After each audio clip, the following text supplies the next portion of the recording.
अमरावती मामले में आरोपी को कड़ी सजा देने की मांग के साथ नवनीत राणा के बयान पर भी कार्रवाई की मांग उठी है। शरद पवार गुट के प्रवक्ता एडवोकेट फैजल मिर्जा ने कहा कि आरोपी को सख्त से सख्त सजा मिलनी चाहिए। साथ ही नवनीत राणा द्वारा दिए गए बयान पर भी पुलिस को जांच कर कार्रवाई करनी चाहिए, क्योंकि यह बयान आपत्तिजनक है। उन्होंने दावा किया कि जांच में पीड़िताएं मुस्लिम समुदाय से होने की बात सामने आई है। आइए जानते हैं एडवोकेट फैजल मिर्जा इनका आगे का विस्तृत बयान। अल्पसंख्याक आयोगाचे राज्य अध्यक्ष प्यारे खानजी यांनी प्रतवाडा प्रकरणी जे खुलासा आज केलेला आहे त्यामध्ये त्यांनी स्पष्ट केलेलं आहे की पोलिसांच्या अहवालानुसार जे अहवाल अल्पसंख्याक आयोगाला मिळालेला आहे त्यानुसार सर्व पीडित मुली हे मुस्लिम समाजाचे आहेत। तरीही माजी खासदार नवनीत राणा यांनी पीडित मुली हिंदू समाजाचे असल्याचा बनाव करून दंगल भडकवण्याचा का प्रयत्न केला हा चौकशीचा भाग आहे।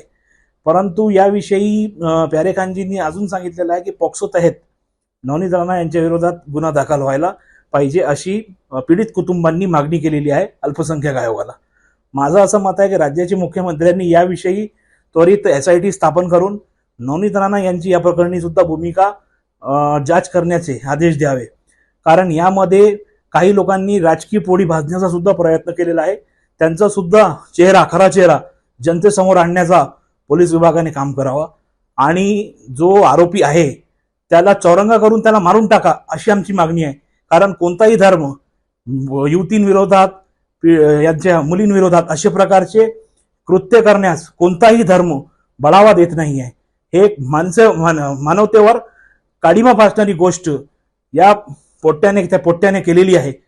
त्याविषयी राज्य शासनाने कठोर पावलं उचलावी आणि त्वरित युवती आणि महिलांच्या सुरक्षाकरिता विधेयक राज्य शासनाने आणावं अशी आमची ठाम मागणी आहे।